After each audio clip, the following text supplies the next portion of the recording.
Thank you.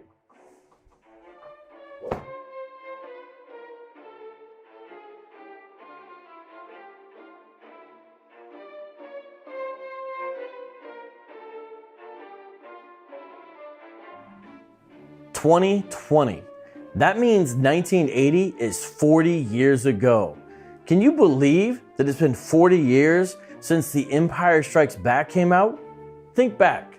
Do you remember that it's been 40 years now since George Brett of the Kansas City Royals chased a .400 batting average, finishing the baseball season at .390? And can you believe that The Breaks by Curtis Blow is already 40 years old? Break it up, break it up, break it up! Then again, maybe you can on that one. That one sounded pretty dated. Still, can you believe it? 1980 is officially over the hill. Well, 2020 also marks another kind of milestone. Yet another failed end times prophecy by a cultic group. This time it's a sizable number of the Hebrew Israelite movement.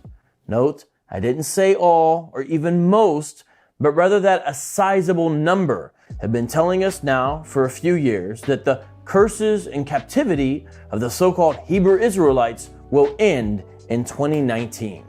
For example, here's a book called Proof is in the Pudding by Rhonda Harlan. I'll read you 2 sections where she says exactly that. We must pray every day in this captivity until we are released from it in this current year, 2019. Break the mental chains of slavery now holding our people down. We must return to the laws, statutes, and commandments by faith. 2019. The 400 years curses will be over. Genesis 15, 12 through 14. Will you be ready? The end of our curse is upon us.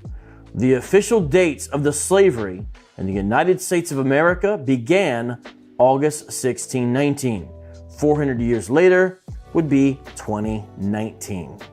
In fact, both Adam Coleman and I did videos on this phenomenon in 2019. These videos were filmed on site at Point Comfort, Virginia. You have to watch the videos to understand the historical significance of that location. I'll put a link in the description. But now, 2019 has passed and it's 2020, and the 400-year prophecy has failed. But fear not, my dear Hebrew Israelites. You are not alone, because this type of cultic prophetic failure isn't the first time this has happened.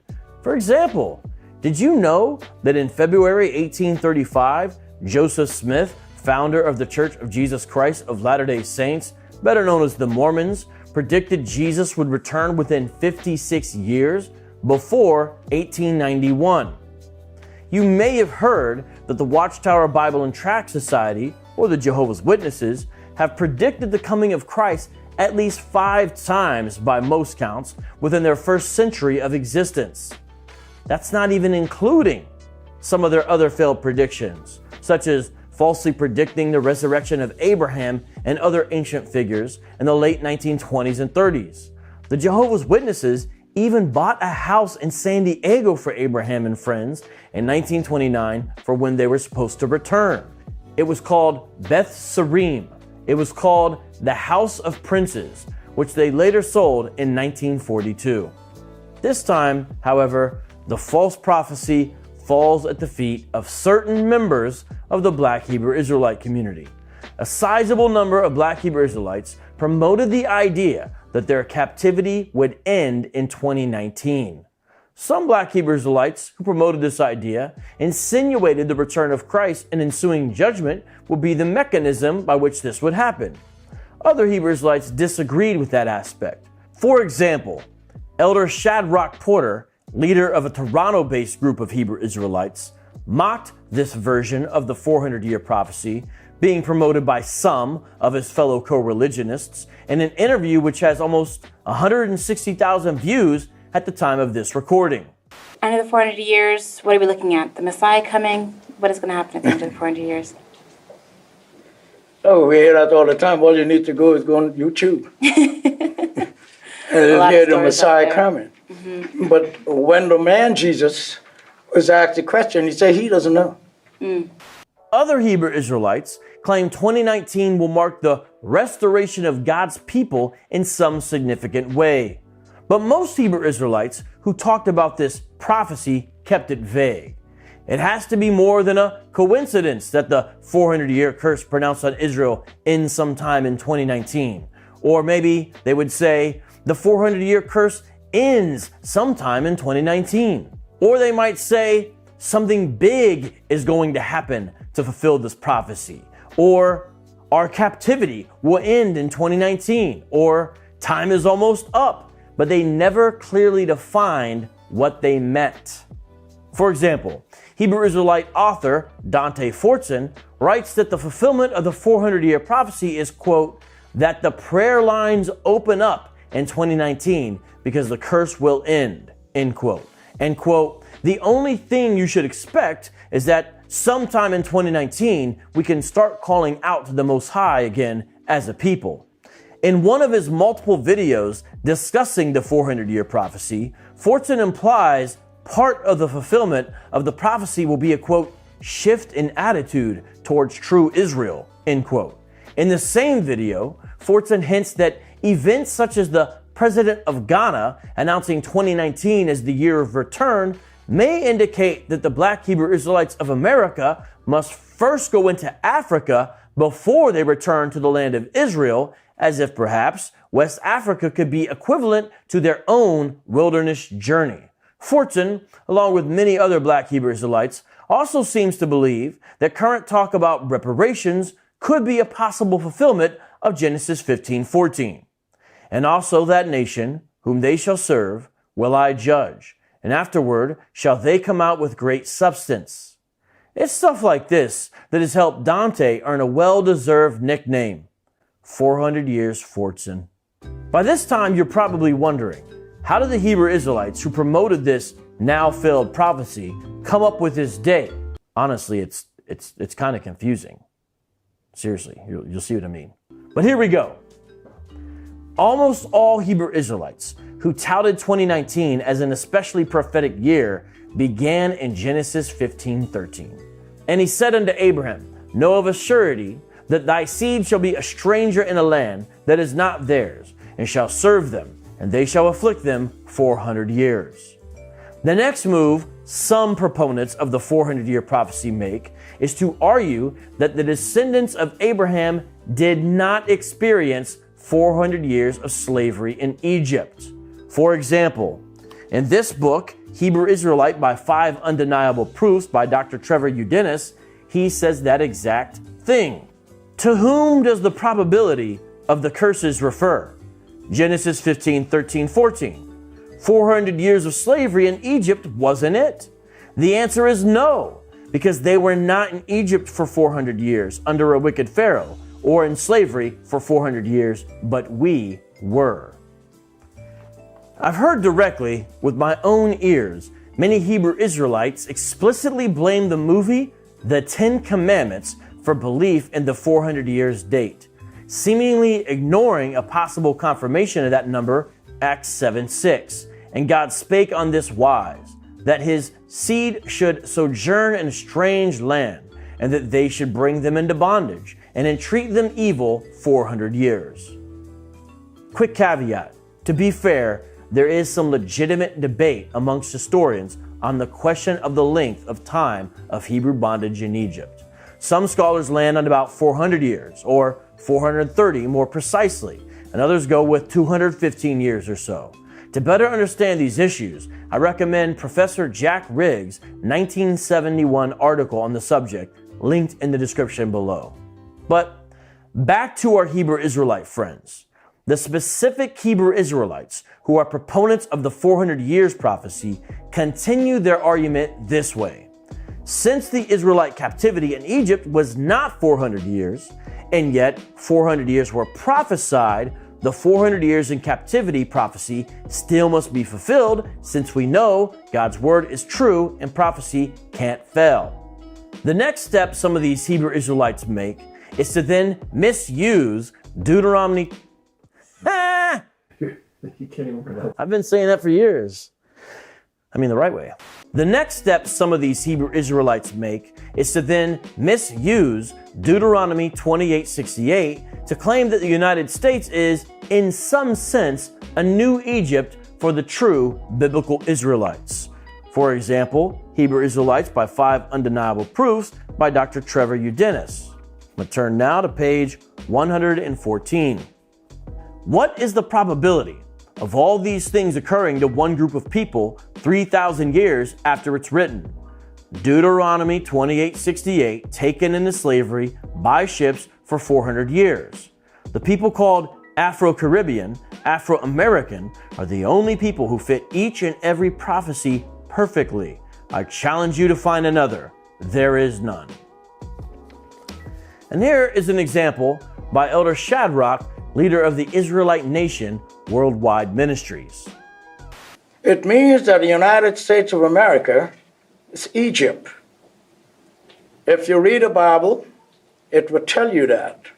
You shall go into Egypt again with ships. The old Egypt, you did not need ships. I'm thinking about that right now in terms of how they would get to how they got to the old Egypt versus the new Egypt ships. You couldn't take ships to the old Egypt. No, the old Egypt, we didn't need ships. Yeah, you didn't need ships. One thing to note, Elder Shadrach of INWWM seems to hold a different version of the 400-year prophecy, where he, and he's certainly not alone on this, argues that the first captivity in Egypt was indeed 400 years, and therefore this current captivity will also run 400 years as well, in the New Egypt, the United States of America. This position that both the current captivity in the USA, as well as the initial captivity in Egypt, both are 400 years, is yet another variant of the 400-year prophecy. Indeed, there are many variations of the 400-year prophecy, but they all share a basic premise. 1619 marks the beginning of captivity for persons kidnapped from the continent of Africa, and 2019 marks the end of captivity for descendants of said persons who are actually the true biblical Israelites.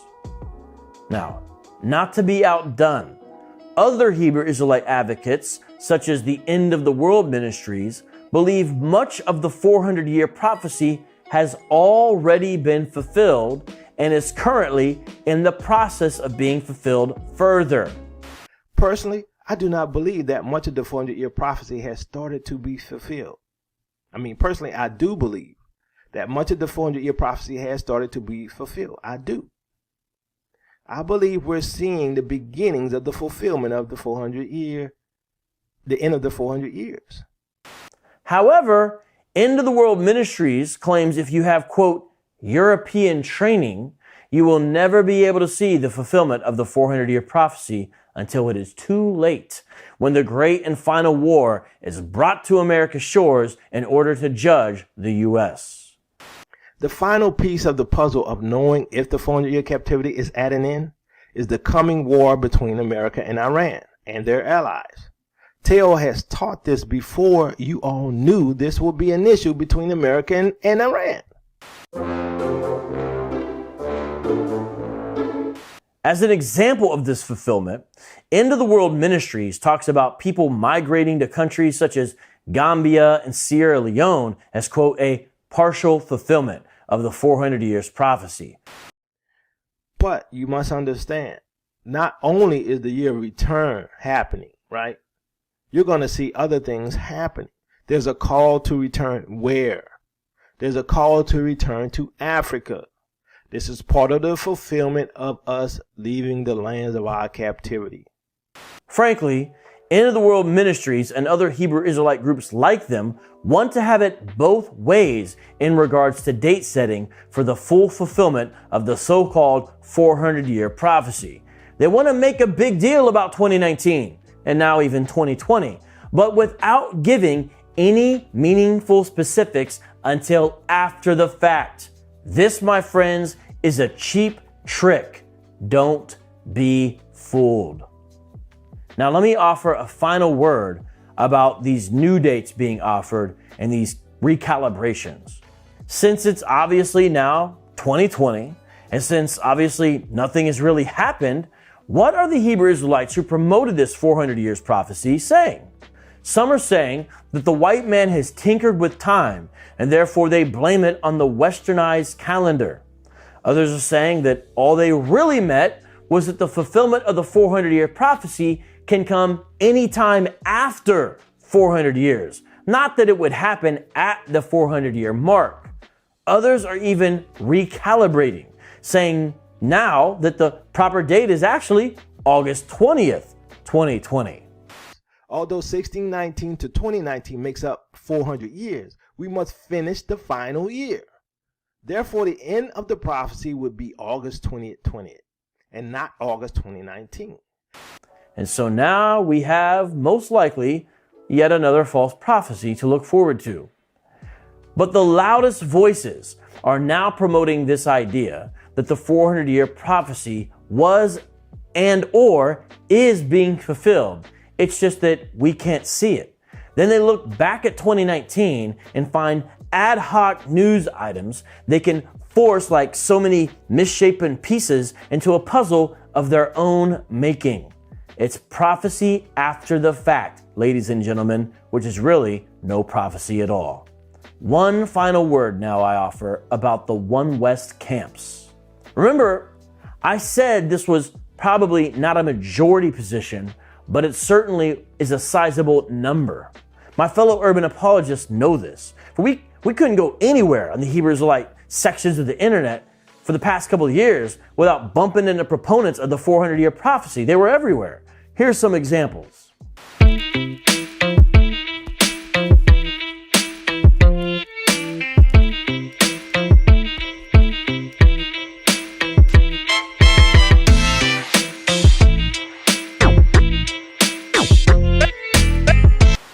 Still, there were certain groups, like the Israel of God, not One West, based in Chicago, who spoke out against the 400-year prophecy.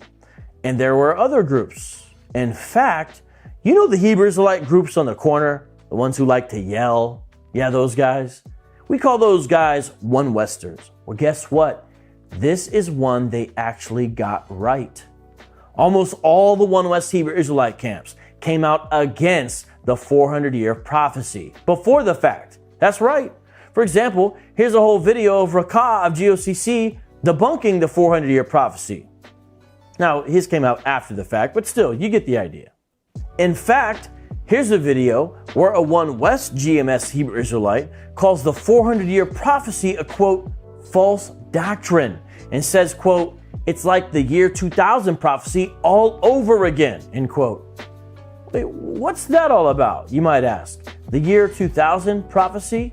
Well, I think this is a case of fool me once, shame on you. Fool me twice, shame on me. See, in the late 90s, the leader of the same group, the GMS Hebrew Israelites, Tahar, heavily promoted the false year 2000 prophecy.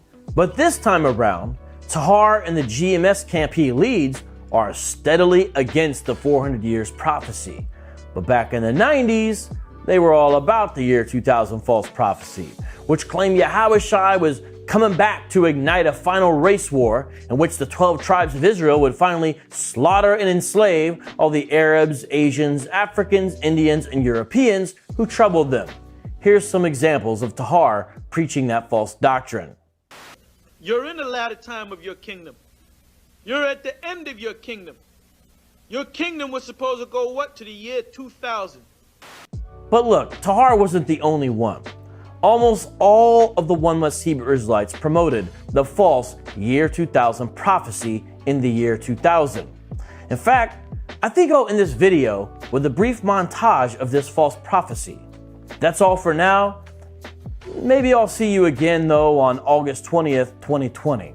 Until then, IsHeARealOne signing out. Oh, and be sure to like this video, share this video, please subscribe to the channel as well, and now enjoy these clips of Hebrew Israelites promoting the false year 2000 prophecy in the 90s. Face of the earth by the year 2000 is talking about judgment day. And he's coming back. And he's going to take down the white man, the Edomites. That's why your Pope is down in the ground. It's going to happen by the year 2000. You really? That's it. Is America. America's going to be wiped off the face of the planet Earth. That's going to take place before the year 2000. That's right. That's going to take place before the year 2000. That's right. That's going to take place before the year 2000. That's right. America has less than 628 days. America has less than 628 days. America has less than 628 days before this country is taken out in thermonuclear destruction. This kingdom, America, is going to be destroyed before the year 2000. And all you so-called white people, your condemnation, you are condemned to what? Hell. And you're going to be in hell, you're going to be oppressed before the year 2000. Christ is going to come back. Museum America is going to be destroyed before the year 2000 by thermonuclear destruction.